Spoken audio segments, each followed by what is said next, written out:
ਜੀ ਬਿਲਕੁਲ ਪਾਕਿਸਤਾਨ ਦੇ ਅਜ਼ਲੀ ਦੁਸ਼ਮਣ ਭਾਰਤ ਨੇ ਜਿਹੜੀ ਆਪਣੀ ਮਕਾਰਾਨਾ ਸੋਚ ਦੇ ਜ਼ਰੀਏ ਖਿੱਤੇ ਦਾ ਅਮਨ ਤਬਾਹ ਕਰਨ ਦੀ ਨਾਕਾਮ ਕੋਸ਼ਿਸ਼ ਕੀਤੀ ਹੈ। ਪਾਕ ਫੌਜ ਦੇ ਜਰੀ ਜਵਾਨਾਂ ਨੇ ਉਹਨੂੰ ਜਿਸ ਤਰ੍ਹਾਂ ਲਿੱਤਰ ਪਰੇਡ ਕਰਕੇ ਤੇ ਉਹਦਾ ਹੋਸ਼ ਠਿਕਾਣੇ ਲਾਏ ਨੇ। ਇਸ ਸ਼ਾਫੀ ਇਲਾਜ ਤੇ ਸਾਡੀ ਪਾਕਿਸਤਾਨੀ ਕੌਮ ਕੀ ਆਂਦੀ ਏ, ਉਹਨਾਂ ਕੋਲ ਪੁੱਛਨੇ ਆ। ਅੱਲਾਹ ਤਾਲਾ ਦੇ ਹੁਕਮ ਦੇ ਨਾਲ ਸਾਡਾ ਪਾਕਿਸਤਾਨ ਅੱਲਾਹ ਤਾਲਾ ਤੋਂ ਬਾਅਦ ਸਾਡੀ ਪਾਕ ਫੌਜ ਦੇ ਸੇਫ ਹੱਥਾਂ ਦੇ ਵਿੱਚ ਹੈ।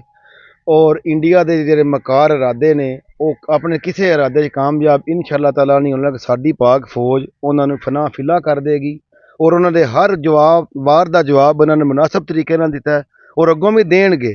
ਜੋ ਕਰ ਰਹੇ ਨੇ ਇਨਸ਼ਾ ਤਾਲਾ ਉਹਨਾਂ ਨੂੰ ਸ਼ਿਕਸਤ ਦਾ ਸਾਹਮਣਾ ਹੋਵੇਗਾ। ਸਾਡੀ ਪਾਕ ਫੌਜ ਪਾਕਿਸਤਾਨ ਜਿੰਦਾਬਾਦ, ਪਾਕ ਫੌਜ ਜਿੰਦਾਬਾਦ। ਯਾਨੀ ਕਿ ਸਾਰਿਆਂ ਨੂੰ ਪਤਾ ਹੈ ਕਿ ਇੰਡੀਆ ਤੇ ਪਾਕਿਸਤਾਨ ਦੇ ਹਾਲਾਤ ਕੀ ਚੱਲ ਰਹੇ ਨੇ। ਇੰਡੀਆ ਪਾਕਿਸਤਾਨ ਤੇ ਹਮਲਾ ਕਰ ਰਿਹਾ, ਪਰ ਹਰ ਇੱਕ ਉਹਨਾਂ ਦੇ ਸਵਾਲ ਦਾ ਪਾਕਿਸਤਾਨੀ ਆਰਮੀ ਨੇ ਮੂੰਹ ਤੋੜ ਜਵਾਬ ਦਿੱਤਾ ਹੈ। ਠੀਕ ਹੈ, ਤੇ ਸਾਨੂੰ ਫਖਰ ਹੈ ਆਪਣੀ ਪਾਕ ਆਰਮੀ ਤੇ ਹਕੂਮਤ ਤੇ ਜਿਨ੍ਹਾਂ ਤੇ ਉਹਨਾਂ ਨੂੰ ਟਾਈਮ ਜੋ ਲਿਹਾਜ਼ਾ ਸਾਨੂੰ ਚਾਹੀਦਾ ਕਿ ਅਸੀਂ ਆਪਣੀ ਪਾਕ ਆਰਮੀ ਨੂੰ ਸਪੋਰਟ ਕਰੀਏ। ਇਹ ਕੌਮ ਦਾ ਕਹਿਣਾ ਸੀ ਇਹਦਾ ਇਲਾਜ ਸ਼ਾਫੀ ਲਿੱਤਰ ਖਿੱਪੀ ਹੈ। ਅੱਜ ਵੀ ਸਾਡਾ 65 ਵਾਲਾ ਜਜ਼ਬਾ ਜਵਾਨ ਹੈ ਜਿਹੜਾ ਮੂੰਹ ਤੋੜ ਭਾਰਤ ਨੂੰ ਜਵਾਬ ਦਿੱਤਾ ਹੈ, ਉਹਦੇ ਤੇ ਫਖਰ ਵੀ ਮਹਿਸੂਸ ਕਰਦਾ ਹੈ। ਪਾਕ ਫੌਜ ਜ਼ਿੰਦਾਬਾਦ।